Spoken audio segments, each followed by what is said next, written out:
आज हम करने वाले हैं बच्चों मेंटल मैथ कक्षा 7 स्पेशल हिंदी मीडियम के बच्चों के लिए। और जो बच्चे इंग्लिश मीडियम में पढ़ते हैं उनके लिए अलग से चैनल है जिसका नाम है चलो कदम बढ़ाए। तो आज हम करने वाले हैं अध्याय 4, 5, 6 अध्याय 6। ठीक है, आज हम करने वाले अध्याय 6 का अगला भाग। तो क्या कहता है, आप इस वीडियो को पूरा देखें, देखकर प्रैक्टिस जरूर करना है। मैं ये चाहता हूं कि आपकी अच्छी रैंक, अच्छे मार्क्स आए और आप अपने पेरेंट्स का सपना जरूर पूरा करें। तो चलो चलते हैं अपनी टेबल पर। देखो भाई, प्रश्न नंबर 26 क्या कहता है, ये रहा आपके सामने। प्रश्न नंबर 26 कहता है कि ये जो फिगर बनी हुई ना, x और y का मान बताना है। x और y का मान आपको बताना है, ठीक है ना। तो आइए करना शुरू करते हैं। x और y का मान, ये जो निशान आप देख रहे हैं, ये निशान होता है 90 डिग्री के कोण का। ठीक है, तो इसका मतलब 90 डिग्री का कोण है, ये है 65 का, ये है, और हमें ये x का निकालना है। इसको हम c मान लेते हैं, इधर d लिख लीजिए, ठीक है ना। तो आइए देखते हैं, बहुत ही आसान है बच्चों। त्रिभुज, ठीक है, ABC में, त्रिभुज ABC में, त्रिभुज ABC में कोण A जमा कोण B और जमा कोण X रख लेते हैं। C तो इधर भी है, इधर भी, तो X रख लेते हैं, बराबर 180 डिग्री। त्रिभुज के तीनों कोणों का योग 180 डिग्री होता है, सबको मालूम है। तो A का मान यहाँ पर 90 डिग्री है, B का मान 65 डिग्री है और X का मान हमें निकालना है, तो बराबर 180 डिग्री ऐसे। ठीक है, 90 और 65 होता है 155, तो 155 डिग्री, और इधर x बराबर 180 डिग्री। अब 155 को ना आप ले आए, इधर दाईं तरफ ले आए, तो घटा में हो जाएगा, ये घटा में हो गया, और घटाएंगे तो कितना आ जाएगा, x का मान आ जाएगा आपका 10 में से 5 गए 5, ठीक है, यहाँ पे रह गया 7, 7 में से 5 गए 2, 25 डिग्री आ गया। कितना आ गया, 25 डिग्री आ गया, x का मान आ गया। अब बच्चों ये देखो, ये वाला, ठीक है, ये एक रेखा हो गई, ठीक है, और ये x और y रेखीय युग्म, यानी अगर हम x जमा y को, x और y को जमा कर दे तो ये आना चाहिए 180 के बराबर। इन्हें बोलते हैं रेखीय युग्म, क्योंकि एक ही रेखा पर बने हैं, ठीक है ना, रेखीय युग्म। तो x का मान तो निकाल चुके हैं 25 डिग्री और जमा y बराबर 180 डिग्री, ठीक है। अब देखो इधर y बराबर 180 और घटा 25, और घटाएंगे तो कितना आ जाएगा बच्चों, 155 आ जाएगा। ठीक है, या तो आप इस तरीके से निकाल लीजिए y का मान, या फिर आप, ये बाह्य कोण हो गया, बाह्य कोण अपने अंतःभिमुख कोणों के योग के बराबर होता है, उस तरीके से भी आप इसको निकाल सकते हैं। ठीक है, आइए करते हैं प्रश्न नंबर 27। ये रहा आपके सामने प्रश्न नंबर 27। क्या कहता है, देखो, किसी समकोण त्रिभुज में कोण MN में क्या ये, अच्छा, LM स्क्वायर जमा MN स्क्वायर और बराबर है LN स्क्वायर। ठीक है, ये LMN है, त्रिभुज है बच्चों, ये L है ये। ठीक है, तो जैसे मान लीजिए यहाँ पर मैं बनाता हूँ इस तरीके से, ऐसे मैं बनाता हूँ, ये ऐसे, ठीक है। यहाँ पर ये देखो LN स्क्वायर लिखा हुआ है, तो इसको L रख लो, इसको N रख लो, ठीक है, और LM, ये M हो गया। तो अब यहाँ पर ये सबसे बड़ी भुजा है, और सबसे बड़ी भुजा के सामने 90 डिग्री का कोण आता है।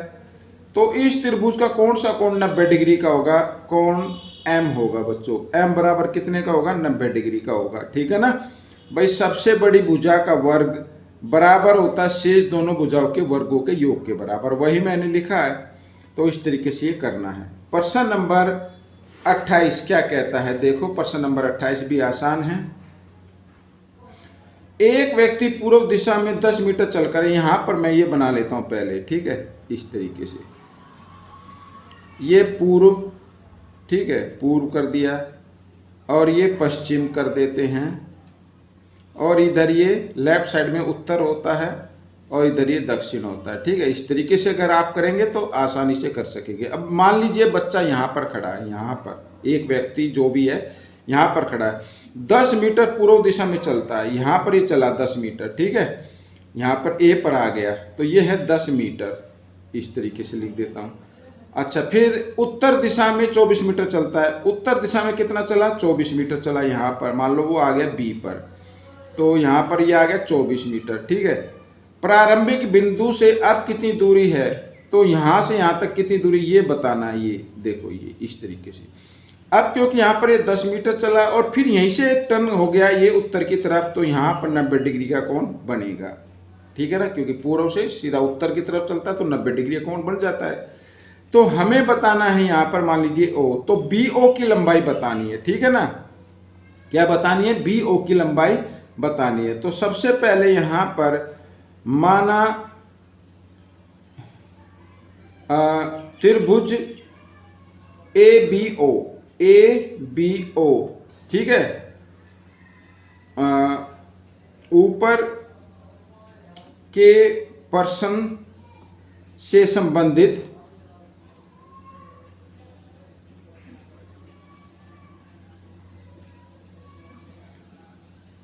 यहाँ पर संबंधित, ठीक है, इस तरीके से त्रिभुज है ऐसे। तो ये ऊपर के जो प्रश्न है इससे संबंधित ये त्रिभुज बना लिया। तो हमें क्या निकालना, बी ओ। और बी ओ 90 डिग्री के जो सामने भुजा होती है वो सबसे बड़ी भुजा होती है। तो पाइथागोरस कहती है कि बी ओ का वर्ग बराबर होना चाहिए ए बी का वर्ग जमा ए ओ का वर्ग, इस तरीके से। तो बी ओ निकालनी है आपको, तो बी ओ का वर्ग, ठीक है, बराबर ए बी कितनी है, ए बी ये रहा 24, तो 24 का वर्ग और जमा यहाँ पर 10 का वर्ग। ठीक है,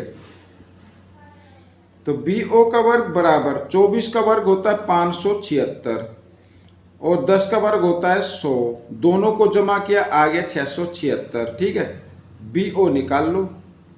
तो 676 ये इधर वर्ग है, इधर आकर ये वर्गमूल में बदल गया। तो 676 का वर्गमूल होता है बच्चों, ये याद करना पड़ेगा 26। ठीक है, 676 का वर्गमूल कितना होता है, 26 होता है और ये 26 मीटर दूर है। ठीक है, या आप इसको भाई 26 को 26 से गुणा करें तो 676 आ जाता है। ठीक है, या वर्गमूल आप निकालना सीख लीजिए और क्लास 8 में तो आएगा ही आएगा। ठीक है, आइए करते हैं प्रश्न नंबर 29। ये रहा आपके सामने प्रश्न नंबर 29। क्या कहता है, एक समकोण त्रिभुज में, समकोण त्रिभुज बना लेते हैं पहले ऐसे। ठीक है, यहां पर लंब और आधार, ये लंब है और ये आधार है, क्रम से 12 सेंटीमीटर, ये 12 सेंटीमीटर है और ये 5 सेंटीमीटर है। ठीक है, मान लेते हैं ऐसे। तो इस त्रिभुज के कर्ण पर वर्ग बनाया गया, इसके कर्ण पर क्या बनाया गया, वर्ग बनाया गया, इस तरीके से ऐसे। ये प्रश्न में आ गया थोड़ा सा इस तरीके से, ये मान लीजिए ये वर्ग है। ठीक है, वैसे तो एक आयत की तरह दिख रहा होगा, मान लो ये वर्ग है, मान लीजिए वर्ग है, भाई गणित के अंदर माना जाता है। ठीक है ना, वर्ग है तो वर्ग का क्षेत्रफल बताना है। और वर्ग का क्षेत्रफल क्या होता है, भुजा गुना भुजा। अब ये निकालने के लिए हमें इसकी भुजा निकालनी पड़ेगी और भुजा ये कर्ण भी लगती है, तो इसका मतलब हमें कर्ण की लंबाई निकालनी पड़ेगी। ठीक है, तो यहां पर माना ए बी सी, माना ए बी सी एक समकोण त्रिभुज है। माना ए बी सी एक समकोण त्रिभुज है।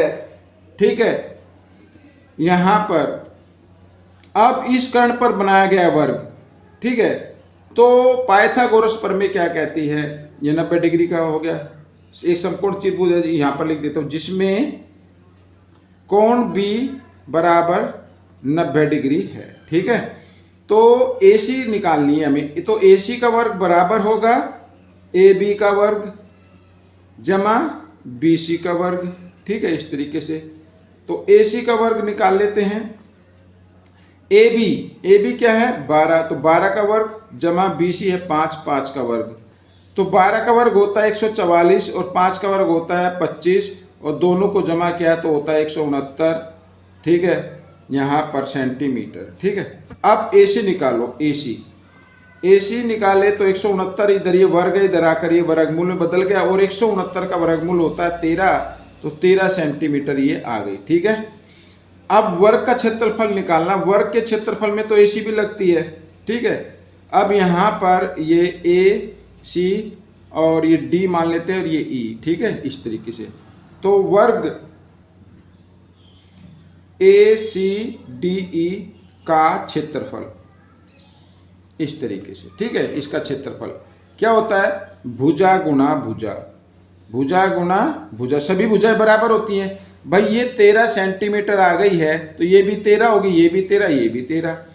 ठीक है, भुजा गुणा भुजा यानी 13 गुणा 13। ठीक है, और इसको क्या तो आगे फिर दोबारा से 169, अब इसको लिखेंगे वर्ग सेंटीमीटर। ठीक है, ये आपका उत्तर आ गया है। इस तरीके से करना। प्रश्न नंबर 30 क्या कहता है, प्रश्न नंबर 30 कहता है कि त्रिभुज ABC में DE समांतर है, ये दोनों क्या है, समांतर हैं, तो XYZ का मान बताना है। अब बच्चों बहुत ही आसान है। ठीक है, अब देखो DE समांतर है BC के, ये DE समांतर होगी BC के, तो उसका मतलब ये AB एक तिर्यक रेखा होगी, वह AB एक तिर्यक रेखा है।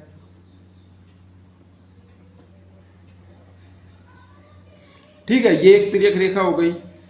अब x बराबर होगा 40, इन्हें बोलते हैं संगत कोण। क्या बोलेंगे, संगत कोण। संगत कोण हमेशा बराबर होते हैं। ठीक है, ये दो रेखाएं समांतर है, ये तिर्यक रेखा हो गई, तो ये कोण और ये कोण, ये भी ऊपर की तरफ, ये भी ऊपर की तरफ, तो संगत कोण हमेशा क्या होते हैं, बराबर होते हैं।